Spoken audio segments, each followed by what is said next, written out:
Okay, now I'm going to put in my mountain, basic shape, and I have here my palette some white, some blue, some red, a teeny bit of black. I think that's all I need. If I need something else, I can add it. The mountain is going to look, it's very pale looking, if you can tell here. It's kind of like a pale purplish, and that's because anything that's in the distance is often kind of a very cool colors, purples and blues. But to mix that color, we want to take a little bit of red and a little bit of blue, mix them together, because red and blue are going to make kind of a purple. But this purple that I'm looking at, it's a kind of slightly reddish purple. It looks very, it looks like a warm purple. So I'm going to add a little more red.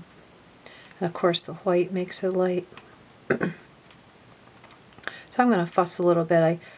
I look at my color here, and then I look here, and I see, well, that's about right. I can put a little stroke here. That's not too far off, because I know the mountain's going to cover here, so I can use that as a kind of a test spot. Okay, I think what I'll do is I'll just kind of put this in and make adjustments. Let's see, the mountain, I'm going to have it coming up like this. You can sketch this in if you want to ahead of time, but you don't have to be too exact. It has that little point, kind of up and over here, and down, kind of like that. That's probably accurate enough. So it doesn't have to be a photograph. I'm going to go ahead and, nope, so now it looks like I didn't mix quite enough paint. With acrylics, you really have to be generous. It's not like watercolor. You have to really use quite a bit here. So I'm just going to put in the basic color, and then I'm going to fuss with it later. Okay, once again, I'm going to come down. There's going to be some trees covering it down there. Looks like I need to mix a little more even. Let's see if you can mix the same color again. If not, that's okay. And get a little bit purplish. It's good to have a little bit of variety. And you notice here, I didn't use my flat brush. I scaled down a little bit using a slightly smaller brush, and I chose a round one for this. You could use a flat one, but you don't need your huge flat anymore. But I want to make sure I come down far enough that it's going to, when I put my trees, if there's any little spaces, you're going to see purple between the spaces, not white. I want to get rid of the white. And of course, I don't want to see any sky through here.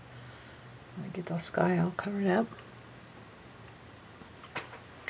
The nice thing about acrylic is you let it dry a little bit, and then you can go over it, make some couple different layers. If you don't like it, you can just paint over it. And if you need to speed it up, hurry, make it get dry real fast, you can use a hair dryer. It makes it look a lot quicker. Okay, and I'm going to put, there's some places here where it looks like it's a little bit darker. I'm going to mix the shade. I don't know if you can tell, it's just slightly darker. Put in some blotches. It looks kind of like it has some blotches on it. You can, if you just get it basically the nice light purple, you can leave it if you don't want to fuss with it. But if you do, you can kind of look at your picture and just put some. It doesn't have to be exactly like the picture, just kind of, just roughly the gist of what it looks like. Kind of put some more darker, just slightly darker. You notice it's just a tad darker, not much, just a little tiny bit. Okay, and then I'm going to put a little bit, it looks like there's a tiny bit of white. Sometimes I think this mountain might even get a little snow or something, but there's not in this picture, but there's just a little white streak going down here. Now what I just did is way too white. What I'm going to do is I'm going to dull it just a little bit, mix it in there, make it a little bit more dull. So it's a nice thing about paint, you can always fix it if you don't like it. If I decided I really didn't like that, I can just let it dry and paint over it. Okay, so I guess I'll leave that. And I might do just a little bit. It's a little bit too, I don't want it too white.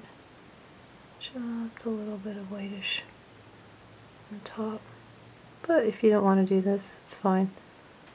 You can just leave it light blue, or light purple. Okay, so that just makes it a little mountainy. So it's not just a flat background. Okay, but that's all you need to do, just like that. And then you can either do like some of these. It looks like there's some faraway trees. You can go ahead and do that now while it's wet, or you can wait. I'll see if this works. I'm going to add a little bit of dark green. This says hunter green. That's hunters are fairly dark. Now you want to be really, really careful though. Right out of the bottle, try not to ever use a color right out of the bottle if you can. This is going to be way too green. I want to get it and way too dark. It's not much different in the mountain. It's very, very close to the shade of the mountain. I'm going to add a little bit of red. One way to make your greens look more real, believe it or not, is to add a little bit of red. I'm going to add a little bit of black even to try to get this really, really, because these trees have to just look like, when you squint, you can almost, these two colors, if I squint my eyes, this purple and these greens almost look the same. So right now I can tell that my green's too dark, because if I squint and look here, this looks a lot darker. So that's telling me I need to lighten this way, way up. It's almost like a more of a light gray than a green. I need to add more.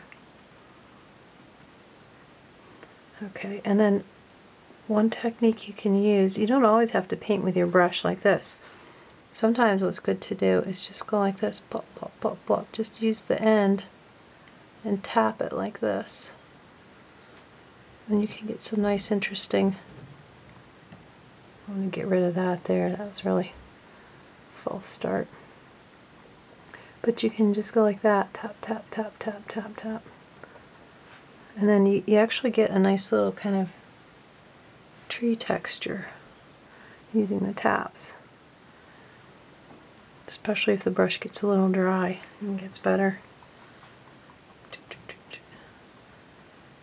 Okay, a little over here.